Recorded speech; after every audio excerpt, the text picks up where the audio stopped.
So Samsung వాళ్ళు day 1 నుంచి చెప్పేది ఏంటంటే ఏఐ ఫోన్ దీంట్లో చాలా ఏఐ ఫీచర్స్ ఉన్నాయని చెప్పి చాలా బ్రాగ్ చేశారు. ఆనెస్ట్లీ బ్రాగ్ చేయడానికి, షో ఆఫ్ చేయడానికి ఫీచర్స్ అన్ని బాగానే ఉన్నాయి, కానీ ప్రాక్టికల్గా అట్లీస్ట్ ఇండియాలో మనం వాడుకునేటట్టు అయితే లేదు. సో ఎనివే మీకు లైవ్ డెమాన్స్ట్రేషన్ లో మీరు చూడొచ్చు, మీరు గమనిస్తే దాంట్లో ఉన్న బొక్కలు అనేవి కనిపిస్తూ ఉంటాయి. బై ద వే ఈ ఏఐ ఫీచర్స్ లో ట్రాన్స్లేషన్ ఉన్న ఫీచర్స్ అన్ని కూడా లిమిటెడ్ లాంగ్వేజెస్ మాత్రమే సపోర్ట్ చేస్తుంది సామ్సంగ్. ఒక 15 లాంగ్వేజెస్ దాకా ఉన్నాయి. అందులో ఇండియన్ లాంగ్వేజెస్ వచ్చేసరికి ఇండియన్ ఇంగ్లీష్ అండ్ హిందీ మాత్రమే సపోర్ట్ చేస్తుంది. తమిళ్, తెలుగు, మలయాళం, బీహారీ ఇట్లాంటి ఏం లేవు. సో టెస్ట్ కి కూడా నేను హిందీ, ఇంగ్లీషే వాడాను. సో ఫస్ట్ వచ్చేసి కాల్ అసిస్ట్ అనే ఫీచర్ ఉంది. ఇదేంటంటే మనం ఎవరికైనా కాల్ చేసినప్పుడన్నా లేకపోతే మనకి ఇన్కమింగ్ కాల్ వచ్చినప్పుడన్నా ఈ కాల్ అసిస్ట్ ఫీచర్ ని వాడుకోవచ్చు. First of all call assist select చేయగానే మీకు 2 ఆప్షన్స్ వస్తుంది, టెక్స్ట్ కాల్ లేదా live translate. So live translate వచ్చేసి ఇప్పుడు నేను ఇంగ్లీష్లో మాట్లాడుతున్నా, అవతల వాళ్ళు హిందీలో మాట్లాడుతున్నారు. నాకు హిందీ రాదు, అవతల వాళ్ళకి ఇంగ్లీష్ రాదు అనుకోండి. లైవ్ ట్రాన్స్లేట్ ఫీచర్ ఏం చేస్తుందంటే నేను మాట్లాడింది హిందీలోకి ట్రాన్స్లేట్ చేసి అతనికి వినిపిస్తుంది, అతను మాట్లాడింది ఇంగ్లీష్లోకి ట్రాన్స్లేట్ చేసి నాకు వినిపిస్తుంది. సో ఇదే లైవ్ డెమో ఇప్పుడు చూడండి.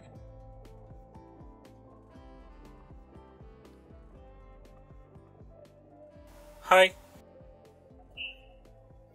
बात किया जा रहा है पर उसका लाइव कैप्शन जोड़ा जा रहा है. हाय पिक्सी. हाय, किरण बोल रहे हैं क्या? Yes, is this Are you Jayesh? talking about the movie? हाँ, यह खबर है. नवीनतम फिल्म देखने के लिए निकटतम थिएटर क्या है? సో మీరు చూసినట్టయితే ట్రాన్స్లేట్ చేసేటప్పుడు శుద్ధ హిందీలో ట్రాన్స్లేట్ చేస్తుంది. ఇప్పుడు రేపు పొద్దున తెలుగు తెచ్చినా శుద్ధ తెలుగులో ట్రాన్స్లేట్ చేస్తుంది. అది మంచిదే, కానీ ఇప్పుడు మనలో కూడా చాలా మందికి తెలుగు, శుద్ధ తెలుగు, ప్యూర్ తెలుగు ఎవరికి రాదు. ఇప్పుడు నేను మాట్లాడే పదాల్లోనే చాలా ఇంగ్లీష్ పదాలు ఉన్నాయి. ఇప్పుడు ఇలా సగం తెలుగు సగం ఇంగ్లీష్ వర్డ్స్ మిక్స్ చేసి దానికి ఇచ్చామనుకోండి ట్రాన్స్లేషన్కి, దానికే సగం అర్థం కాదు, మిస్టేక్స్ జరుగుతాయి. సో అదే జరుగుతుంది. సో ఇలాంటి కాల్స్లో ఏంటంటే ఆ ఫీచర్ బాగా పనిచేసినా అవతల వాళ్ళకి హిందీ వచ్చినా కానీ కూడా అంత ప్యూర్ హిందీ రాకపోవచ్చు, వాళ్ళు ఇంకేదో అర్థం చేసుకునే ఛాన్స్ కూడా ఉంది. అండ్ ఇదేంటంటే ఇనిషియల్ ఫేజ్ లో కస్టమర్ సర్వీస్ కి కాల్ చేసినప్పుడు ఇలాంటి వాటన్నిటి బాగానే పనిచేస్తుంది. వేరే ఫారెన్ లాంగ్వేజెస్ నేనైతే టెస్ట్ చేయలేదు. హిందీ అయితే I'm not satisfied, but okay, it works. Next ఇక టెక్స్ట్ కాల్ ఫీచర్ ఏంటంటే మీరు మీటింగ్స్ లో ఉన్నారు, లేకపోతే కాలేజ్ లో కానీ స్కూల్లో కానీ బెంచ్ కింద ఫోన్ పెట్టుకొని కాల్ వచ్చింది, మీరు కాల్ ఎత్తలేని పరిస్థితిలో ఉన్నారు, అప్పుడు ఈ టెక్స్ట్ కాల్ ఫీచర్ యూజ్ చేయొచ్చు. ఈ టెక్స్ట్ కాల్ ఏంటంటే మీరు ఆ ఫీచర్ సెలెక్ట్ చేసుకోగానే మీ బదులు ఒక ఏఐ వాయిస్ ఆన్సర్ చేస్తుంది కాల్ ని, అండ్ వాళ్ళు చెప్పిన ప్రతి మాట టెక్స్ట్ లో మీకు కనిపిస్తుంది. మీరు కావాలంటే ఇమీడియట్ గా రెస్పాన్స్ ఇవ్వచ్చు, లైక్ కొన్ని క్విక్ రెస్పాన్సెస్ ఉన్నాయి, who are you, I talk to you later, అలాంటి క్విక్ రెస్పాన్సెస్ ఉన్నాయి. లేదా మీరు ఏదైనా టైప్ చేసి ఎంటర్ కొట్టగానే ఆ టెక్స్ట్ ని వాయిస్ లోకి కన్వర్ట్ చేసి వాళ్ళకి వినిపిస్తుంది. వన్స్ అగైన్ ఈ ఫీచర్ నేను ఇంగ్లీష్ తోనే టెస్ట్ చేశాను, ఇంగ్లీష్ లో బాగానే పనిచేసింది. మిస్టేక్స్ ఉన్నాయి ఆబ్వియస్లీ, పర్ఫెక్ట్ గా లేదు. వేరే లాంగ్వేజెస్ మాట్లాడితే మళ్ళీ పనిచేయదు. సో దీన్ని కూడా మీరు ఒకసారి డెమో చూడండి, ఎంత బాగా పనిచేస్తుందో తెలుస్తుంది.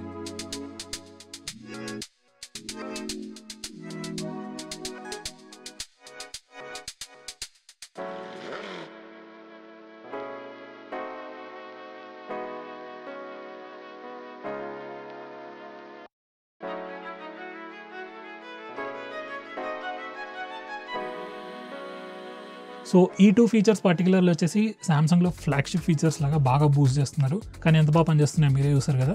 నెక్స్ట్ ఫీచర్ వచ్చేసి ట్రాన్స్క్రిప్ట్ అసిస్ట్. దీంట్లో ఏంటంటే నార్మల్గా వాయిస్ రికార్డర్స్ వాడుతూ ఉంటారు చాలా మంది, లైక్ కాన్వర్జేషన్స్ రికార్డ్ చేస్తారు, క్లాస్ నోట్స్ రికార్డ్ చేస్తూ ఉంటారు, వాళ్ళకి పనికొచ్చే ఫీచర్ ఇది. వాయిస్ రికార్డ్ చేసిన తర్వాత జస్ట్ ఒక ట్రాన్స్క్రైబ్ అనే ఆప్షన్ ఉంటుంది, అది క్లిక్ చేస్తే మీరు రికార్డ్ చేసిన వాయిస్ అంతా కూడా టెక్స్ట్ లాకి ట్రాన్స్క్రైబ్ అవుతుంది. 2-3 స్పీకర్స్ ఉన్నా కానీ కూడా అది కంప్లీట్గా person 1 person 2 అని చెప్పి ట్రాన్స్క్రైబ్ చేస్తుంది. అండ్ సమ్మరైజ్ అనే ఆప్షన్ కూడా ఉంది. సో ఏఐని యూజ్ చేసి ఆ ట్రాన్స్క్రైబ్ ని సమ్మరైజ్ కూడా చేస్తుంది. వన్స్ అగైన్ వినడానికి చాలా బాగుంది, చూపించుకోవడానికి కూడా చాలా బాగుంది, షో ఆఫ్ వాటన్నిటికి. కానీ యాక్చువల్ మ్యాటర్ చదివితే మీకు అర్థమవుతుంది అక్కడ ఏం లేదని. నేను ఇది ఇంగ్లీష్లో ట్రై చేశాను, అంత యాక్యురేట్గా లేదు. ఇంగ్లీష్లో యాక్చువల్లీ 2 కాన్వర్జేషన్స్ ట్రై చేశాను, 2 బిస్కెటే. ఆ తర్వాత హిందీది కూడా ట్రై చేశాను, అదైతే కంప్లీట్లీ మొత్తం పోయింది. మీరు శాంపుల్ చూడండి, నేను తర్వాత మళ్ళీ ఈ కంప్లీట్ వీడియోస్ కూడా అప్లోడ్ చేస్తాను, అప్పుడు మొత్తం చూడండి. So I think most people know you as the boss, the face of Tesla, the decision maker. For those who, just for some context, how do you spend time at Tesla? What do you do? Yeah, it's a good question. I think probably a lot of people don't realize I'm like basically just in the factory in design or engineering meetings or production.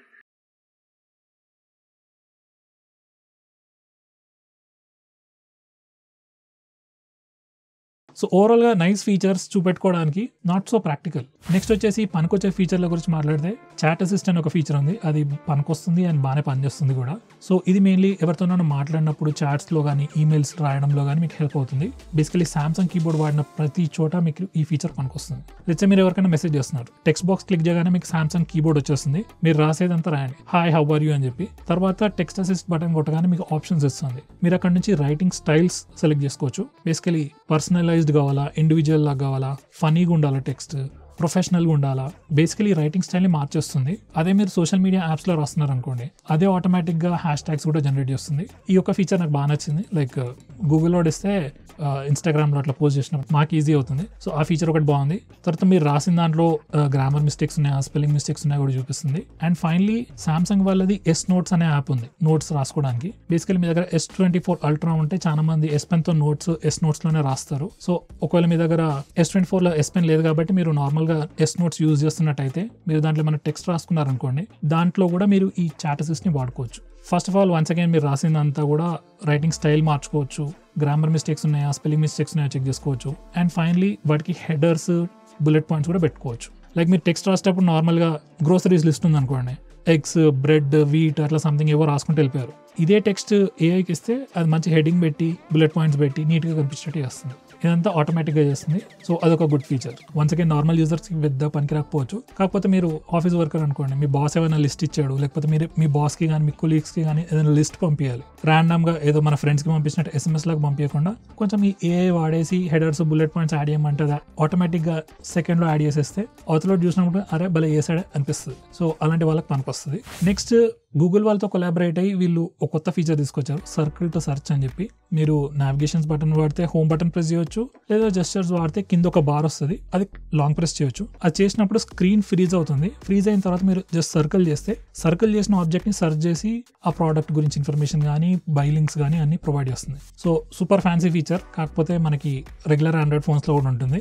మీరు just Google assistant ని trigger చేసి దాంట్లో Google lens మీద click చేస్తే మీ screen ని freeze చేసి అక్కడ నుంచి మీరు సెర్చ్ చేసుకోవచ్చు. కాకపోతే ఏంటంటే సామ్సంగ్ లో చాలా ఇంట్యూటివ్ గా ఇచ్చారు, అదే వేరే ఆండ్రాయిడ్ ఫోన్స్ అయితే కొంచెం కింద మీద పడాలి. Anyway nice feature circle to search. ఈ పర్టికులర్ ఫీచర్ అయితే as of right now only Pixel 8 Proలోనే ఉంది. మేబీ ఈ ఫ్యూచర్లో వేరే ఫోన్స్కి కూడా రావచ్చు. ఎనివే అదొక యూనిక్ ఫీచర్. నెక్స్ట్ ఇంకొకటి చెప్పడం మర్చిపోయి, దీంట్లో మనకి ట్రాన్స్లేషన్ టూల్ కూడా ఉంది. వన్స్ అగైన్ మీరు ఒక హిందీ వాళ్ళతో మాట్లాడుతున్నారు, వాళ్ళు మాట్లాడేది మీకు అర్థం కాదు, సో మీరు వాళ్ళకి హిందీ లేదని చెప్పాలనుకోండి, వన్స్ అగైన్ వాట్సాప్లోనో టెలిగ్రామ్లోనో మీ మెసేజ్ టైప్ చేయండి హాయ్ హౌ ఆర్ యూ అని. అట్లా అది రాసిన తర్వాత మీకు అక్కడ ట్రాన్స్లేట్ ఆప్షన్ ఉంటుంది, అది క్లిక్ చేస్తే మీకు ట్రాన్స్లేషన్ ఆప్షన్స్ వస్తాయి. అండ్ దాంతో మీరు ఈజీగా ఒక లాంగ్వేజ్ నుంచి ఇంకో లాంగ్వేజ్కి ట్రాన్స్లేట్ చేసి పంపించవచ్చు. Once again nice feature. కాకపోతే సేమ్ థింగ్ మనం వేరే గూగుల్ ట్రాన్స్లేట్లో కూడా చేసుకోవచ్చు. వీడన్నిటికీ వంకలు పెడుతున్నాడు అనుకోకండి, ఎందుకంటే ఏఐ అని చెప్పి బాగా బిల్డప్ ఇచ్చేసి లాంచ్ చేశారు ఈ ఫోన్స్ ని. సో అసలు సంగతి ఏంటి, అసలు వీళ్ళు పెట్టిన ఏఐ ఫీచర్స్ ఏంటి అనేది వాటి గురించి చెప్తున్నా. నెక్స్ట్ ఇక పనికొచ్చే ఫీచర్స్ అంటే ఫోటో ఎడిటింగ్ టూల్స్. ఇవైతే నిజంగానే చాలా బాగున్నాయి. సో ఫస్ట్ ఏంటంటే మీరు గ్యాలరీ ఓపెన్ చేసి మీరు ఏ ఫోటోలోనన్నా కానీ ఏదైనా సబ్జెక్ట్ పైన లాంగ్ ప్రెస్ చేస్తే ఆ సబ్జెక్ట్ సపరేట్ లేయర్ లాగా వచ్చేసి మీరు ఆ సబ్జెక్ట్ ని స్టిక్కర్స్ లాగా వాడుకోవచ్చు, సపరేట్ ఫోటో లాగా సేవ్ చేసుకోవచ్చు, వేరే అప్లికేషన్స్ కి షేర్ కూడా చేసుకోవచ్చు. ఈ యొక్క ఫీచర్ బాగా నచ్చింది నాకు. కాకపోతే మీరు ఆన్లైన్ లో చూస్తున్నట్టయితే ఆల్రెడీ OnePlus ఫోన్స్ లో వచ్చేసింది. బేసికలీ Oppo, Realme ఫోన్స్ లో కూడా ఈ సిమిలర్ ఫీచర్ వచ్చేస్తుంది. ఆ తర్వాత ఆబ్జెక్ట్స్ మూవర్ అనే ఒక ఫీచర్ ఉంది. ఏంటంటే ఇప్పుడు మీరు ఒక బాల్ ఇస్తారు, ఆ బాల్ ని పొజిషన్ చేంజ్ చేయొచ్చు. లైక్ బాల్ ని సెలెక్ట్ చేసుకొని బాల్ ని వేరే పొజిషన్ లో పెట్టొచ్చు అండ్ అక్కడ క్రియేట్ అయిన ఎంటీ స్పేస్ ని జనరేటివ్ ఏఐ ఫిల్ చేసేస్తుంది. ఈ ఫీచర్ బాగుంది. అయితే ప్లేన్ బ్యాక్గ్రౌండ్స్, కొంచెం ప్రిడిక్టబుల్ బ్యాక్గ్రౌండ్స్ ఉంటే బాగా పనిచేస్తుంది. బాగా క్రౌడెడ్ ప్లేస్ ఉంటే మిస్టేక్స్ జరిగే ఛాన్సెస్ ఎక్కువగా ఉన్నాయి. దీనికి సంబంధించిన శాంపుల్స్ కూడా మీరు చూడండి. అండ్ బై ద వే మీరు ఏఐతోని ఏ ఫోటోని ఎడిట్ చేసినా కింద ఒక ఏఐ వాటర్ మార్క్ వచ్చేస్తుంది. ఆ వాటర్ మార్క్ ని కూడా మీరు ఆబ్జెక్ట్ ఎరేజర్ అనే ఒక ఫీచర్ ఉంది, దాంతో ఎరేజ్ చేసేయచ్చు. అంటే ఫోటో చూసిన వెంటనే ఇది ఏఐతో ఎడిట్ చేశారని తెలీదు, కాకపోతే దాని లోపల కోడ్ లోకి వెళ్ళి చూస్తే తెలుస్తుంది ఒరిజినల్ ఫోటోనా ఏఐ ఎడిటెడ్ అని. Anyway so object eraser feature ఉంది, ఆబ్జెక్ట్ మూవర్ అనే ఫీచర్ ఉంది. జనరేటివ్ ఫిల్ అంటే చెప్పే కదా, ఒక ఆబ్జెక్ట్ ని ప్లేస్ మారుస్తే అది ఆటోమేటిక్ గా బ్లాంక్ స్పేసెస్ ని ఫిల్ చేస్తుంది. సో ఈ ఫీచర్స్ అన్ని బాగున్నాయి. నెక్స్ట్ వచ్చేసి ఆల్వేస్ ఆన్ డిస్ప్లే. దీంట్లో కూడా కొన్ని చేంజెస్ తీసుకొచ్చారు. సో మనకి ఎప్పటి నుంచో ఆల్వేస్ ఆన్ డిస్ప్లే ఫీచర్ ఉండేది, కాకపోతే ఇంతకుముందు ఏంటంటే కంప్లీట్లీ డిస్ప్లేని బ్లాక్అవుట్ చేసేసి ఓన్లీ డేట్ టైమ్ ఇన్ఫర్మేషన్ లేకపోతే నోటిఫికేషన్ ఐకాన్స్ ఇన్ఫర్మేషన్ అవి మాత్రమే కనిపించేవి. ఇప్పుడు ఏంటంటే సేమ్ ఐఫోన్స్ లాగా మన వాల్ పేపర్ కూడా కనిపిస్తుంది ఆల్వేస్ ఆన్ డిస్ప్లేలో. అంటే కొత్త విజెట్స్ కూడా ఉన్నాయి, మీరు ఇంట్రెస్ట్ ఉన్న వాళ్ళు చూసుకోవచ్చు.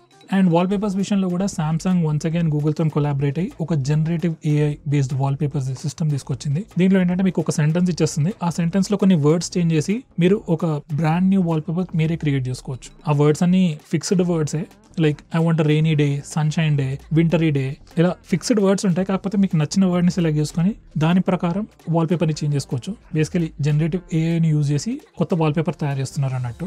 సో ఈ ఫీచర్ ఒకటి చాలా బాగుంది. సో ఇవి AI రిలేటెడ్ ఫీచర్స్. సో ఇవన్నీ పనిచేయడానికి కొద్దో గొప్ప మీ ఇన్ఫర్మేషన్, మీరు ఇచ్చిన డేటాని సామ్సంగ్ సర్వర్స్కి కానీ గూగుల్ సర్వర్స్కి కానీ పంపించాల్సి వస్తుంది. లేదు నాకు ప్రైవసీ ఇష్యూస్ ఉన్నాయి, నా ఇన్ఫర్మేషన్ ఎవరితో షేర్ చేయకూడదు అని మీరు అనుకున్నట్టయితే మీకు సెట్టింగ్స్లో ఒక ఆప్షన్ ఉంది. ఆ ఆప్షన్ ఎనేబుల్ చేస్తే ఈ AI రిలేటెడ్ ప్రాసెసింగ్ అంతా కూడా మీ ఫోన్లోనే జరుగుతుంది. ఏది ఆ రైటింగ్ స్టైల్ చేంజ్ చేయడం, ట్రాన్స్లేట్ చేయడం, బుల్లెట్ పాయింట్స్ పెట్టడం, ఇవన్నీ కూడా ఇన్ డివైసే జరుగుతుంది. కాకపోతే సామ్సంగ్ కంపెనీ ఏమని చెప్పిందంటే ఓకే మీరు కావాలంటే చేసుకోవచ్చు, కాకపోతే కొన్ని ఫీచర్లు సరిగ్గా పని చేయకపోవచ్చు అన్నారు. అంటే యాక్యురసీ ఉండదు, ట్రాన్స్లేషన్స్లో యాక్యురసీస్ ఉండవు, మీరు సమ్మరైజ్ చెప్పినప్పుడు యాక్యురసీ ఉండకపోవచ్చు, ఇలాంటి ఇష్యూస్ ఉన్నాయి. అవి ఆల్రెడీ సరిగ్గా పనిచేస్తలేవు. సో ఇది సంగతి. సో ఫ్రెండ్స్, మీకు ఈ ఫోన్ యూస్ ఏమనిపిస్తుంది? బాగుందా బాగాలేదా? ఏ ఫీచర్స్ ఎలా అనిపించాయి? లైక్ ఫోటో ఎడిటింగ్ ఫీచర్స్ కాదు, ఆ లైవ్ ట్రాన్స్లేట్, కాల్ చాట్, వీటి గురించి మీ ఒపీనియన్ ఏంటి? ఓన్లీ ఏ ఫీచర్స్ కోసం ఈ ఫోన్ తీసుకుంటారా? లైక్ iQOO 12, OnePlus 12 లాంటి ఫోన్స్ ని పక్కన పెట్టి మరి ఈ ఫోన్ ని ప్రిఫర్ చేస్తారా? వీడియో కింద కమెంట్ చేసి తెలియజేయండి. వీడియో కనుక నచ్చినట్టయితే వీడియోని లైక్ చేయండి, షేర్ చేయండి, అలాగే మన ఛానల్ తప్పకుండా సబ్స్క్రైబ్ చేసుకోండి. అండ్ వీడియోని ఎండ్ వరకు చూసినందుకు చాలా thanks. See you next time. Bye.